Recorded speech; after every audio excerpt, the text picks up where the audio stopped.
Mesdames et messieurs, bonjour à tous. Je m'appelle Miour et voici ma collègue Sonia. Aujourd'hui, il y a quelques années, un cycle de conférences dédié aux jeunes a vu le jour. Il a servi de tremplin aux jeunes, leur permettant d'exprimer et de partager leurs idées, leurs visions, leur culture. À lui seul, il a réuni de nombreuses jeunes venant de tous les côtés de Madagascar, ayant des origines diverses et des visions variées. Il s'agit des cycles de conférences de Jody. Sous ses formes diverses, Jody a enchaîné les débats, les interventions sur les scènes en studio et en solo, ainsi qu'en duo. Des faits d'actualité au développement personnel, des sujets scientifiques à l'éducation, des réalités sociaux aux passions diverses, Jody a vu se succéder une multitude de thèmes en tout genre. En ce jour, l'aventure Jody se clôture avec cette ultime édition. Amoureux d'art oratoire, assoiffé de nouvelles connaissances, bienvenue au Jody Ultima.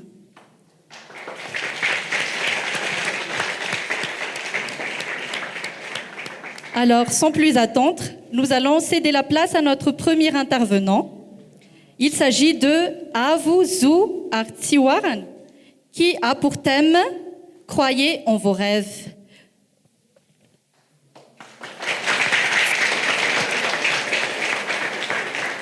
Croyez que vous pouvez ou pas, dans les deux cas, vous avez raison. C'est cette citation d'Henry Ford qui motive Av dans tout ce qu'il fait. D'après lui, l'état d'esprit est un facteur déterminant dans la vie d'un individu. Durant son intervention, il veut inspirer les gens à poursuivre leur objectif. Alors, accueillons Yahav avec un tonnerre d'applaudissements.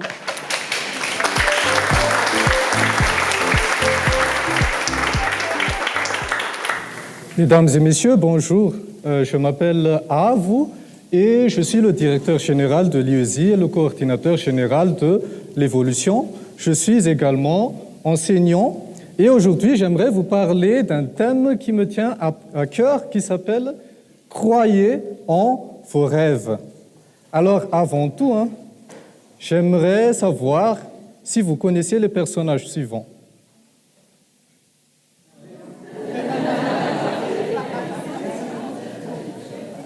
Ok. Donc, vu votre réaction, je pense que tout le monde connaît, ou bien la majorité connaît. Donc, nous n'allons pas parler de ces personnages parce que nous risquerons de nous attirer des problèmes. Mais la première question que j'aimerais vous poser, c'est que si eux, ils ont pu réaliser leurs rêves qui semblaient improbables, pourquoi vous ne pourriez pas réaliser vos rêves? Maintenant, je vais vous présenter un petit garçon.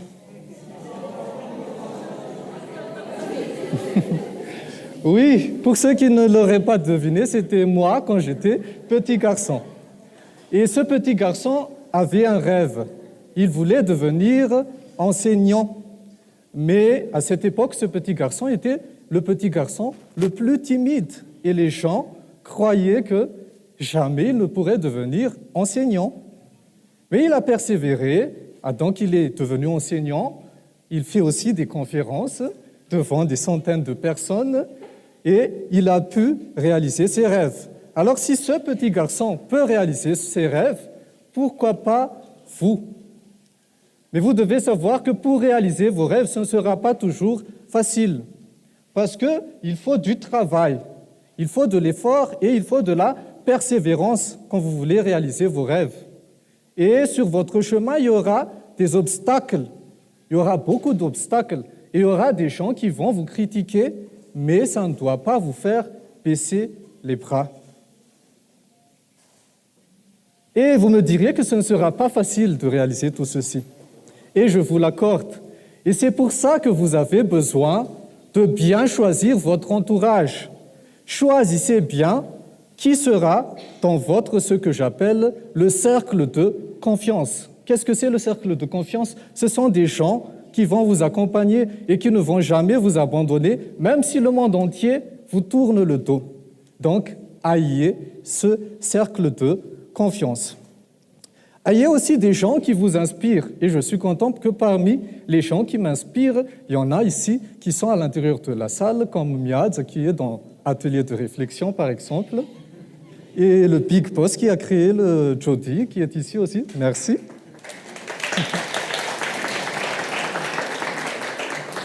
Et il y en a un autre que j'aimerais vous présenter. Je ne sais pas si vous l'avez déjà connu. Il s'appelle Yaz Ratsimba. C'est un entrepreneur. Il est l'auteur de la page Mianacha Maumbi sur Facebook. Et à une époque, ce qu'il avait dit dans ses publications m'a en quelque sorte sauvé la vie. Alors je me suis dit, un jour, je vais rencontrer cette personne. Et comme le petit garçon va toujours en direction de ses rêves, maintenant, je ne fais pas que le rencontrer, parce que le 18 décembre, à l'Imperial Hotel à Tsirapé, je vais donner une conférence avec M. Yaz Ratsimba.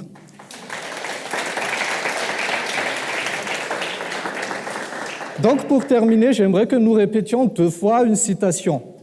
Nous allons la répéter 2 fois. 3, 2, 1. Croyez en vos rêves jusqu'à ce que vos héros deviennent vos amis. Une deuxième fois. Croyez en vos rêves jusqu'à ce que vos héros deviennent vos amis. Merci beaucoup. Vous croyez tous en vos rêves maintenant? Accueillons maintenant Boulatina Touverlintou. Elle est étudiante à l'école normale supérieure. Boulatine aime beaucoup le partage. C'est pour ça qu'elle est là en ce moment, n'est-ce pas, Boulatine? Oui. Sa devise préférée, c'est « Je puis tout par celui qui me fortifie ». C'est dans la Bible, n'est-ce pas? Oui. Elle a pour thème la routine matinale, clé de la réussite de votre journée. Accueillons Boulatine.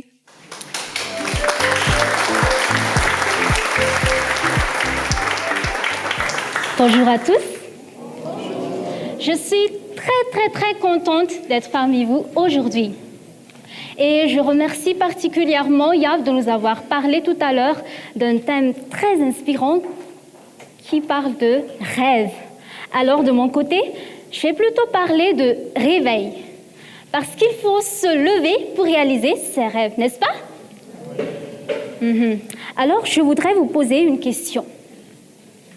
Est-ce que vous savez que dans ce monde, il y a 2 clubs? Eh bien, le premier club, c'est le club des 5%. Ces gens-là, ce sont les gens qui ont des rêves et qui osent réaliser leurs rêves. Et le matin, un seul réveil suffit pour les réveiller. Et de notre côté, il y a le club des 95%. Eh bien là, ces gens, ils ont aussi des rêves, sauf qu'ils n'ont pas assez de motivation pour réaliser leurs rêves. Et ils font ça. Et malheureusement, la plupart d'entre nous font partie du club des 95%, n'est-ce pas? Et chaque matin, nous vivons chaque réveil comme si c'était une rupture amoureuse avec notre lit. On ne veut pas quitter notre lit. Mais si vous voulez réaliser vos rêves, il est temps d'arrêter cette mauvaise habitude. Et ça commence dès le réveil. C'est pourquoi j'aborde le thème aujourd'hui, la routine matinale, clé de la réussite de votre journée. Alors, c'est quoi l'idée, justement? Je me suis inspirée d'un livre de Hal Elrod qui s'intitule « The Miracle Morning ». Est-ce que quelqu'un a déjà lu ce livre? Oh, très bien. J'espère que vous avez déjà appliqué ce qui est écrit là-dedans. Alors, l'auteur propose 6 exercices à faire chaque matin. Mais aujourd'hui, je vais vous présenter 3 exercices tout simplement. Alors, le premier exercice, c'est écrire. Mais écrire quoi au juste? Eh bien, il s'agit d'écrire vos objectifs pendant toute la journée. Qu'est-ce que vous allez faire pendant toute la journée? Et comme ça, vous allez être bien organisé. Et vous évitez la procrastination ainsi que la perte de temps. Deuxième exercice, affirmer. Pourquoi il faut faire des affirmations? Le matin, quand nous nous réveillons, notre cerveau est bourré de pensées négatives. nous sommes déjà en position de faiblesse parce que nous pensons aux problèmes qui nous attendent au travail, à l'école, les embouteillages, la fatigue. Et c'est pour ça qu'on n'a pas envie de sortir de notre lit. Et c'est là qu'il faut faire des affirmations positives. En quoi consistent ces affirmations? Eh bien, prenez votre citation préférée ou vos objectifs et lisez-les à haute voix devant votre miroir. Vous allez voir que ça va avoir un impact positif sur votre vision. Et enfin, la visualisation. Allons-y, on va tout de suite appliquer cet exercice. Je vous invite à fermer vos yeux et imaginez que vous êtes en train de vivre votre rêve. Imaginez la sensation et la joie que vous ressentez quand vous allez enfin arriver à votre but. C'est magnifique, n'est-ce pas? Alors, si vous voulez passer une journée merveilleuse, je vous invite à faire ces exercices chaque matin. Mais attention, il ne suffit pas de visualiser, mais il faut passer à l'action. Alors, pour terminer mon intervention, je vous invite à lire cette citation avec moi. Dans la vie, tu as deux choix le matin. Soit tu te recouches pour continuer à arriver, soit tu te lèves pour réaliser tes rêves. Merci. Tsara daholo ve? Zao isika dia handray tanora anankiray misehatra ao amin'ny tontolon'ny digitaly. Doria Rabeafiaro no anarany. Resy lahatra izy fa ny fahaizana mampiasa ny fitaovana ara-teknôlôjia avo lenta na ny high-tech toy ny finday, tableta, solosaina dia mitondra malagasy makany amin'ny fivoarana. Lohahevitra entinantsika androany dia ny hoe ny teknôlôjia eo amin'ny fiainantsika malagasy. Andao hitehaka mafy ho an'ny Doria Rabeafiaro.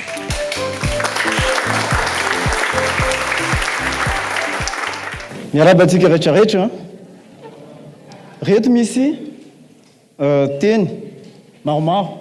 Digitalisation, fampianarana, varotra en ligne, fivoriana en ligne, cybercriminalité, karatra biométrique. J'aime, j'adore, sy ny partage. Fatatsika ny ray amin'ireo teny ireo fa mifandray, mivantana amin'ny hoe teknôlôjia avy hatrany. Madagasikara moa dia firenena andalam-pivoarana. Madagasikara ihany koa dia manana tanora. 500 vahoaka malagasy dia tanora avokoa. Ary manana toerana voalohany eto Afrika izy amin'ny fahakingan'ny ny connexion zany. Zany dia tombony goavana be ho antsika eto Madagasikara. Fa manana fitaovana antsika mitovy amin'ny firenena efa mandroso satria tsika dia mbola andalam-pivoarana. Ananantsika ny finday, ananantsika ny tablette, ananantsika ihany koa ny solotsaina. Ary tsy kely amintsika korina, tsy akavitsiana antsika zay mahay sy manam-pahaizana. Ka androany dia resy lahatra ary manentana antsika malagasy. Fa ireo fitaovana ara-teknôlôjika avo lenta ireo zay voasokajy eto dia teknôlôjia eo amin'ny fiainantsika zay kirakiraintsika isanandro. Ka ny fahaizana mampiasa azy ireny dia mitondra antsika makany amin'ny fivoarana. Satria nahoana? Ny fahaizana mikirakira anazy dia zava-dehibe satria misy hevitra telo zaraiko amintsika androany. Hevitra telo zay mila tsapa tsy fantatra fa manampy betsaka antsika hahay sy hay ampiasa sy hikirakira azy ireny. Maro nefa mahay mampiasa ary tena maro tena mitrandraka azy ireny. Fa maro kosa ny mbola tsy mahay azy ireny, tsy mahay mampiasa azy ireny ary tsy mahafantatra ny tena tombontsoa nefa lalana misokatra ho an'ny malagasy izy ireny. Amin'izay olona maro efa mampiasa zay mbola maro no avy ampiasa azy ireny atsoatsy. Ka dian'izao dia efa mila fehezitsika zany ny fampiasana azy ireny. Amin'ny sehatra ara-panjakana ohatra dia efa mirona makany amin'ny digitalisation avokoa ny tolotr'asa sy ny asa rehetrarehetra atolony. Ohatra amin'izany ny vondrom-bahoaka paritra itsinjaram-pahefana tahaka ny faritany sy ny commune zay mamoaka ny karatra biométrique, ny carnet misy code QR. Azo eritreretina zany fa atsoatsy dia isy ny kara-panondro biométrique zay sady kara-pifidianana no sady afaka andoavana hetra ihany koa. Mandeha ny fotoana ka noho zany manam-potoantsika anokanana fampiofanatena. Raha manana 420 ora tsika anatin'indray andro, manokana adiny ray ahafahana mianatra zava-baovao sy mampivoatra ny tenanao. Ampivoatra ny tenanao sy ny fiarahamonina aminao sy ny firenenao. Amin'izay ianao mivoatra isan'andro mba mahay zava-baovao. Sady manatraikefa vaovao fa hanampy anao zany eo amin'ny sehatra raha asa atsoatsy fa maro be manko ny asa mivoaka amin'ny sehatra teknôlôjika. Dia izany moa zany ny fantelona amin'le hevitra tiako tenena amintsika dia hoe ny antony. Asiana antony hoentina ivoarana zany ny fampiasana an'ireny fitaovana ara-teknôlôjika ireny. Tsy ampiasapiasaina amin'ny tsisy antony fotsiny fa mba ampiasaina amin'ny antony ampivoatra ny tenanao sy ny fiarahamonina aminao. Efa fantatry ny maro zany fa mbola manentana hatrany hoe ampiasao amin'ny antony tsara le izy. Mbola tsy ela akory zao dia nahita tranga tsika teny ambanidia teny. Zava-dehibe norona tsara izy satria nandray fepetra anatin'indray andro ny tompona andraikitra. Ka azo antenena zany fa ho foana ny kolokolo raha ohatra n'izany foana ny fampiasantsika n'ireny fitaovana ara-teknôlôjika ireny. Hitoriana ny tsirariny, ny gaboraraka sy ny tsy mety rehetrarehetra eto amin'ny firenena mba hoentika ivoarana. Ka raha mampiasa an'ireny fitaovana ireny tsika dia manana andraikitra eo anivon'ny fiarahamonina. Ny kely amintsika dia fa zao dia fa kolona ny saina ampiasa azy ireny amin'ny antony tena tokony ivoarana araka ny maha firenena andalam-pivoarana antsika. Noho izany dia ampianaro izy ireny mba arao-maso izy ireny amin'ny zavatra ataony sy ny fomba fampiasa azy ireny satria tsy hafa hiala amin'ireny izy fa izy ireo no tena ampiasa ireo fitaovana ireo atsoatsy. Ary ny fotoana ho avy izay mandeha dia hampiasa an'ireny foana antsika ary ny sehatra maro efa misokatra raha teo ny asa efa miforona dia ianao io manana andraikitra ianao ampivoarana ny tenanao ampivoarana ny fiarahamonina aminao sy ampivoarana ny firenenao. Dorera be fiarina anarako tompoko dia misaotra betsaka ny club Jodina mesehatra ahafahana izaran'izay satria partage zao ataoko zao tompoko dia misaotra betsaka. Well, our next speaker is Thierry Noah Andrianarno, young entrepreneur, passionate about marketing and personally convinced by the power of determination. He has found his mission to make a positive impact on people's lives through entrepreneurship by using his creativity and leadership skills. Through his presentation, he wants to inspire people to change their vision and philosophy of life. People tend to feel sorry for themselves, but this intervention aims to change mentalities. Ladies and gentlemen, welcome Thierry Noah Andrianarno.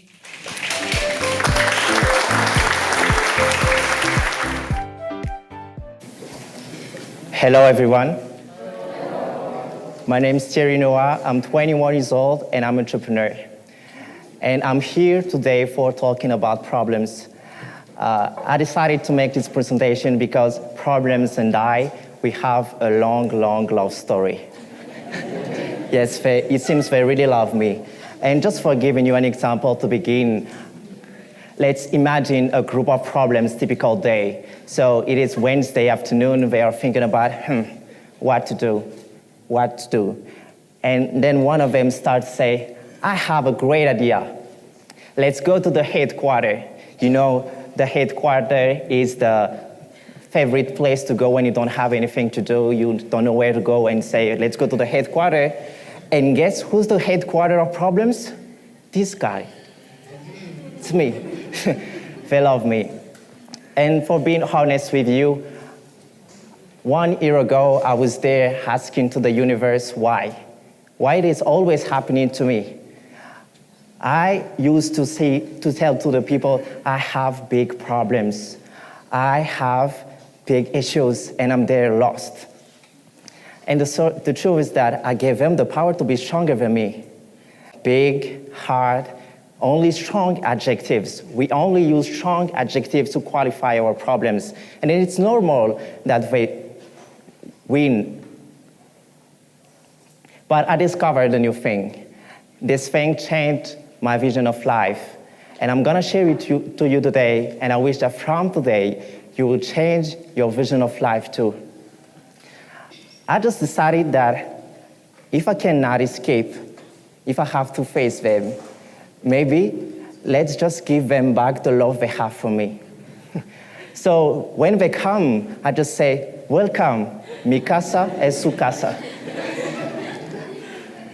But don't get me wrong, I didn't decide to become masochist. I just decided to be positive.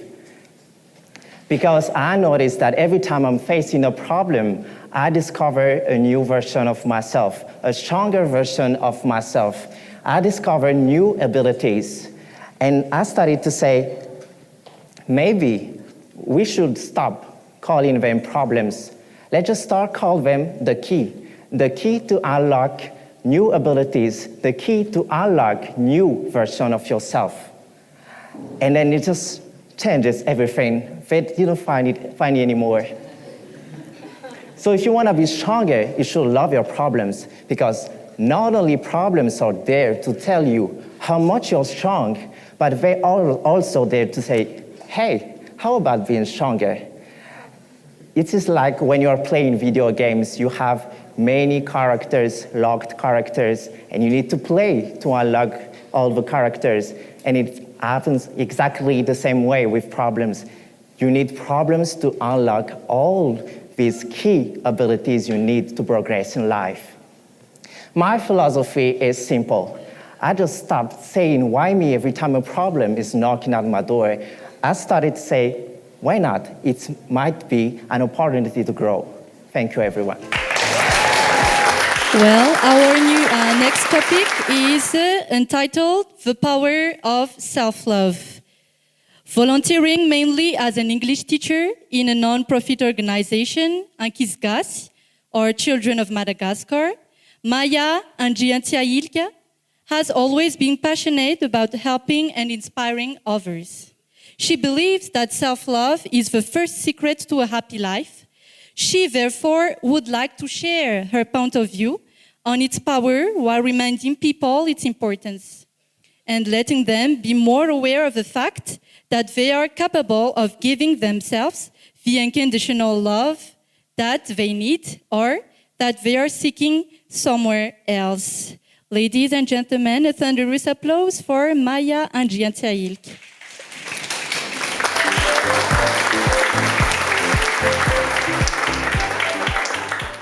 Hi everyone. Hi. So I'm Maya, and it's just a pleasure to be here with you today. Just two words that have the power to change your life. Self-love.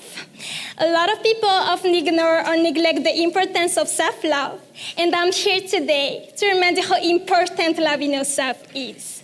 And as Oscar Wilde said, to love oneself is the beginning of a lifelong romance. We all like to spread the love, or at least try to, but the real question is, do we give enough for our own selves? We usually tend to put all of our energy into finding love for someone else, convincing ourselves that we be more of someone who is fulfilled and happier, and that we be able to love ourselves better if someone else does love us.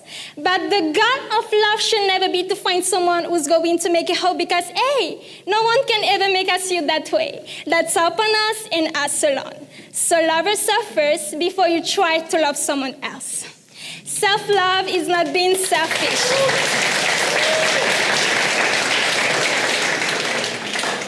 Self-love is not being selfish. It's about putting yourself every day a little higher on your priority list. It's about putting yourself first and not being too tall on yourself. So next time you hear that little voice in the head telling you that you're not good enough, or you're not beautiful enough, or you're not worthy enough, just ignore it. Because the truth is that you are and you'll always be good enough. You are and you'll always be worthy enough. You are and you'll always be beautiful enough. So in the process of discovering how amazing you are and how much of amazing things you can achieve in this world, I would like to recommend a little exercise that has helped me a lot personally, a very simple one. So every morning, before any of the rituals you normally do, look in the mirror and tell yourself, I'm beautiful, I'm worthy enough, I'm good enough, I'm good at math, I'm smart, I'm a great dancer, I have a great smile, and I believe that I'm worthy of love. At first, it may feel ridiculous, but keep doing it anyway, and always remember that the way you speak to yourself matters. Also, take good care of yourself. And next time when you've had a long day at work or at school, for example, come home and take a long break. Or if you've had a tough week, take the weekend off and travel somewhere or just go for a walk and give yourself some me time. Happiness and self-love are interconnected, and we all deserve to be happy. And as Robert Morley said, to fall in love with yourself is the first secret to happiness. And I know that some of you may say that, oh, but it's hard, oh, but it's not easy. And yes, you're right, you're completely right, I totally agree with you. It will be hard, it will not be easy, but it's possible. It's possible to find love within. It's an everyday learning, it's a whole process of self-teaching, which should not be rushed or forced. Admire yourself and accept yourself with all your imperfections and know that they are what make you unique. Also, choose to forgive yourself every day. You are human, flawed, and most of all, worthy of love. So it's important that you know that only you are capable of giving yourself that unconditional love that you're always seeking elsewhere. From your parents, boyfriends, friends, you got this. And according to Edmund B. Aka, no other love, no matter how genuine it is, can fulfill one's heart better than unconditional self-love. And when you finally find it, you will shine and you attract that love from others. No need to seek at all. You will just attract. When you'll no longer be needy and insecure, it will show and people will notice and feel it. And you will see yourself in a place where you will not tolerate less than you deserve. You will finally leave that toxic relationships and you will see yourself shining. And when someone tries to make you feel insecure, you will know that it's just the projection of his own insecurities. So now, if you have been patient enough to put on a mask so as to be loved, I dare you to be brave enough to take off the mask you wear out there and get to know who you really are underneath and just to be loved for the amazing person that you are. Be confident enough to say, you know what? All of this is who I am. I make mistakes. I can be forgetful. I can be messy. I'm weird. But I'm doing my best with what I've got. And I'm so proud of me, of what I've accomplished, of what I've been through. And I'm so proud of who I am becoming. So that's all I wanted to say. Thank you for your attention. Wow, c'était inspirant, n'est-ce pas? Là, nous allons accueillir Christina Rasouniren, inspirée par les icônes féminines telles que Jeanne d'Arc, Vaiana, Kamala Harris. Christina est une étudiante en droit, passionnée par la littérature féministe et la lutte contre la violence basée sur le genre. C'est pour cela qu'actuellement, elle nous fera part des failles du système professionnel à l'égard de la femme, mais également les clés pour y remédier. Elle a pour thème Plafond de verre. Accueillons Christina.